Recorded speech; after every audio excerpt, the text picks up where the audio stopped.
el secretario de Hacienda, Rogelio Ramírez de la O, el subsecretario, el licenciado Manuel Bartel de la Comisión Federal de Electricidad, iban a informar, nos van a informar con más detalles sobre la adquisición que hizo el gobierno, la nación, de 13 plantas de energía eléctrica a la empresa Iberdrola, con el propósito de que la Comisión Federal de Electricidad, empresa pública de los mexicanos, sea mayoritaria en generación de energía eléctrica, muy contrario a lo que buscaban los tecnócratas neoliberales, neoporfiristas, corruptos, de destruir esta empresa pública, que si no la hubiésemos rescatado, estaría generando ahora el 10% de toda la electricidad que se produce en nuestro país. Afortunadamente se defendió hasta mantener con todos los obstáculos, enfrentando a las mafias, porque esa es la palabra, ya no la quiero usar, pero es la más precisa, enfrentando los embates de las mafias. Se mantuvo la Comisión Federal con un 39%. Por eso, con esta compra ya se incrementa la generación de energía por parte de la Comisión Federal de Electricidad en 55%. Y con las plantas que se están construyendo y la modernización de hidroeléctricas, se va a llegar el año próximo, antes de que termine mi encomienda, al 70-75%. Todo esto para seguir manteniendo la política de apoyo a la economía popular, que no aumente el precio de la luz, como ha sucedido en estos últimos años, que no nos pase lo que lamentablemente padecen consumidores de otros países, que ha aumentado el doble, el triple el costo de la luz, lo mismo que el costo de las gasolinas, del diésel, del gas. En México no, por las decisiones que hemos tomado, que consisten en esencia en poner por delante el interés público, no el interés de particulares, de mercaderes, de traficantes de influencia, como era antes. Quiero ilustrar aquí una operación compleja, pero hacer la presentación simple, porque todo lo complejo se puede simplificar. Entonces, aquí tienen ustedes tres niveles. ¿Cuál es el perímetro o el alcance de la compra? ¿Cuál es el impacto para el Estado y la Comisión Federal de Electricidad? ¿Y cuál es el costo? El perímetro son 13 plantas de generación que tienen generación efectiva de 8.5 gigas, 12 son de ciclo combinado y una es eólica. Estos 8.5 gigas se suman a los 44 que tiene la Comisión Federal de Electricidad hoy de generación y nos dan 52.7 gigas de capacidad del Estado cuando la demanda pico es de 48.1 gigas en México el día de hoy. Es decir, la compra más la capacidad que tiene la Comisión hoy nos daría la totalidad de la demanda pico.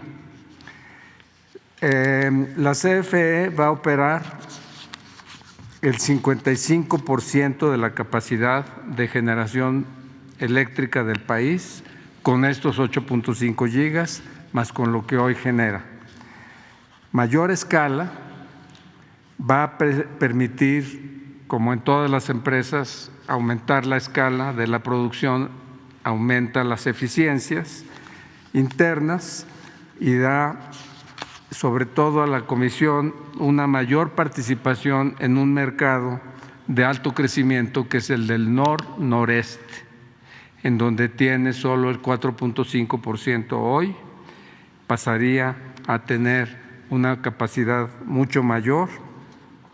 El incremento en la vida promedio de las plantas a cargo del Estado en este escenario actualmente es de 8 años. Las nuevas tienen 28 años y esto nos daría una mejora en la edad promedio de la planta nacional. El costo de la compra son 5.943 millones de dólares, que equivalen a $696,000 por megawatt, lo cual representa un descuento con transacciones comparables que hemos visto que se han hecho. El costo final está sujeto a verificación por parte del Estado y verificación de lo que están hoy haciendo estas plantas y ajustes correspondientes. No es algo que estamos tomando a valor presente, sino simplemente nos están diciendo lo que hay que hacer hacia adelante. Entonces, lo que hemos firmado es un memorándum de entendimiento, lo que nos permite comenzar a verificar y a documentar. Estamos en ese proceso. A partir del 1 de enero, así es como quedó en el memorándum de entendimiento, todos los flujos de ingreso de las plantas se acumulan en favor del Estado. El vendedor recibirá una tasa de interés anual de 3.6% por esos flujos, en tanto no se cierre la compra. O sea que tenemos un incentivo para cerrar la compra con rapidez. Aquí en la segunda vemos el costo, que es el segundo punto. El costo lo aproximamos con 3 metodologías. En estas metodologías intervienen asesores, abogados, especialistas y hay un método que es el de dividendos descontados, que es decir, cuáles los flujos que están generando estas plantas y cómo se van descomponiendo en el futuro, y luego descontamos estos para llevarlos al valor de hoy.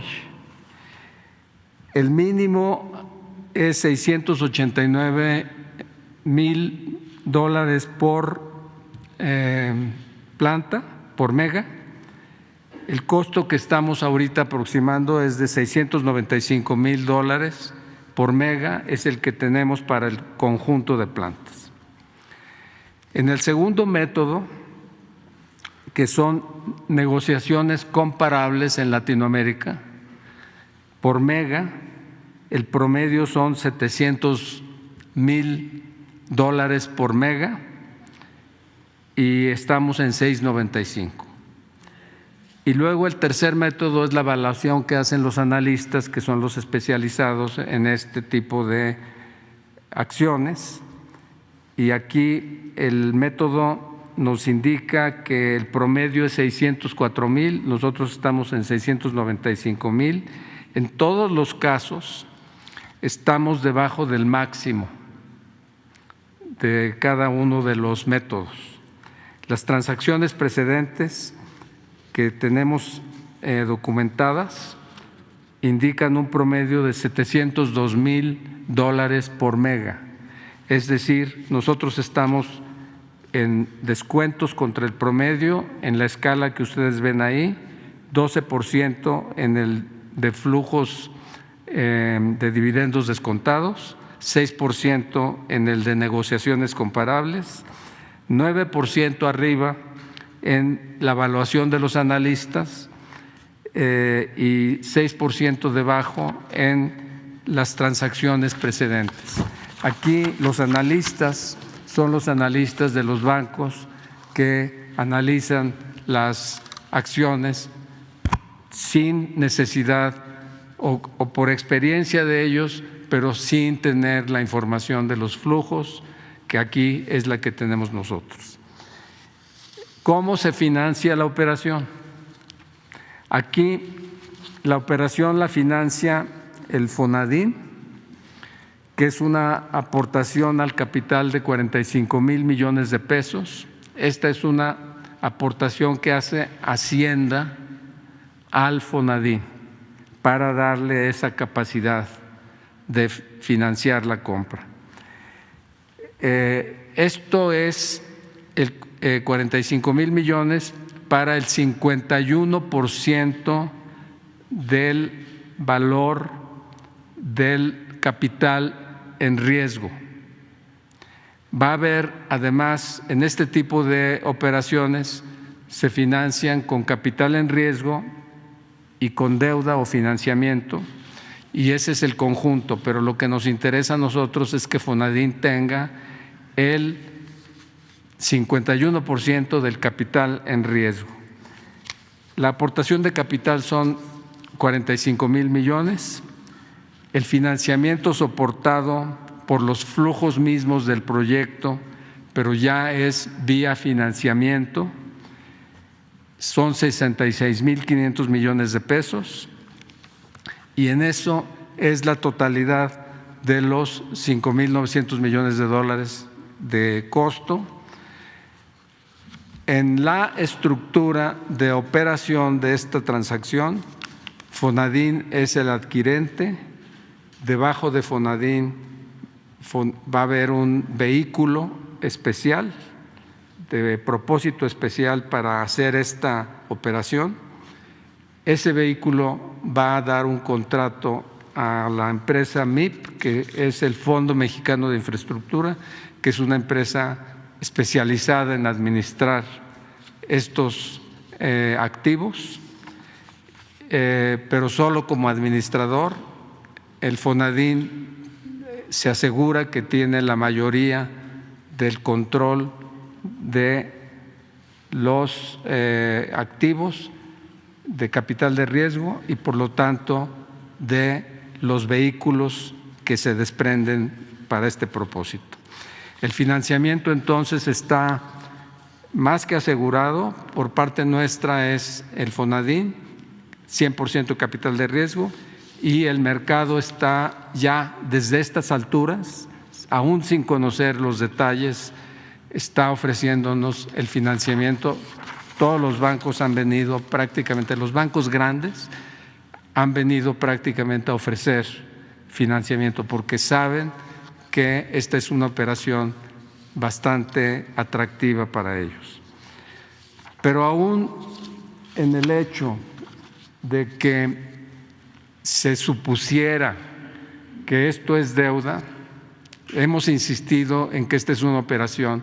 Nosotros tenemos el dinero en disponibilidades, es decir, en la chequera, sacamos dinero de la chequera nuestra, no estamos recurriendo a deuda y estamos comprando un activo que produce flujo. Entonces, ahí es en donde vemos e insistimos que el Fonadín está haciendo una operación de administración de sus propios activos, de pasar de su chequera a un activo productivo. Entonces, por eso insistimos en que no hay deuda, pero en el supuesto de que hubiera deuda y para satisfacción de quienes están insistiendo en que esta es una operación de deuda, nosotros tendríamos todavía mucho margen para quedar por debajo del endeudamiento que constituyó el presidente Felipe Calderón, en donde hubo un incremento de deuda, ustedes lo ven en la tercera columna, de 7.7 puntos porcentuales del Producto Interno Bruto, que es como medimos el impacto. En el sexenio de Enrique Peña Nieto hubo un incremento de 8.5 puntos porcentuales de deuda contra PIB, y lo que llevamos hasta el quinto año, todo esto es hasta el quinto año, nosotros llevamos 5.0 puntos porcentuales, y esto es sobre todo por la caída del Producto Interno Bruto en el año 2020 y no necesariamente por el aumentar la toma de deuda. Sin embargo, así queremos ilustrar. Aquí hay que hacer dos distinciones. Primero, estas dos administraciones hicieron reforma fiscal y en reforma fiscal aumentaron las tasas de impuesto. Nosotros no hemos hecho reforma fiscal y estamos aún así mejor en términos de deuda contra Producto Interno Bruto. Entonces, eso es algo que hay que tomar en cuenta cuando se comparan los niveles de endeudamiento. Quiero mencionarles que hemos corrido el modelo y la operación se paga en 10 años. En 10 años estamos con un ingreso que proviene del flujo de los recursos superior a la cantidad de 2.400 millones de dólares que invertimos de origen en el costo de la adquisición del capital de riesgo. Estamos también tomando en cuenta que el tiempo para reponer y para poner en operación una cantidad similar de megas es de aproximadamente 10 años, cuando aquí ya tenemos esta cantidad de megas en el momento en el que finquemos la compra, y por eso es que estamos viendo varias ventajas. No solamente es el hecho de que disponemos de una capacidad de generación del 55.5% ahora, sino de que es un flujo interno. Esto se paga, entra el dinero de Hacienda, pasa por el Fonadín y finalmente se recupera y lo recupera Fonadín. La Comisión Federal de Electricidad genera utilidades operacionales, pero al mismo tiempo genera dividendos, y eso es lo que el Fonadín está tomando en cuenta para esta adquisición como dividendo. Saber si una parte se va a financiar con deuda, si es correcto decirlo así. Sí, la parte de capital de riesgo, que es la que toma Fonadín estrictamente, es dinero disponible. La otra parte es financiamiento y es deuda, pero esa deuda ya la incurre el vehículo que Fonadín crea para hacerse cargo del proyecto. Entonces es un vehículo que no está en el presupuesto, pero independientemente de eso, ese financiamiento tiene asegurado el flujo de pagos porque es energía que hoy ya se vende. O sea, se va a pagar con los propios ingresos de las plantas. Exactamente. Tomen en cuenta que el flujo de ingresos que llegaba neto de servicio de deuda a la actual vendedora de las plantas, que es Iberdrola, eventualmente salía de México. Ese flujo de ingresos se va a quedar en México, va a regresar o va a regresar a Fonadín, o va a regresar a los bancos que financian, o va a regresar a los inversionistas institucionales que seguramente van a querer participar en el proyecto, o va a regresar a la Comisión Federal de Electricidad vía utilidades operacionales.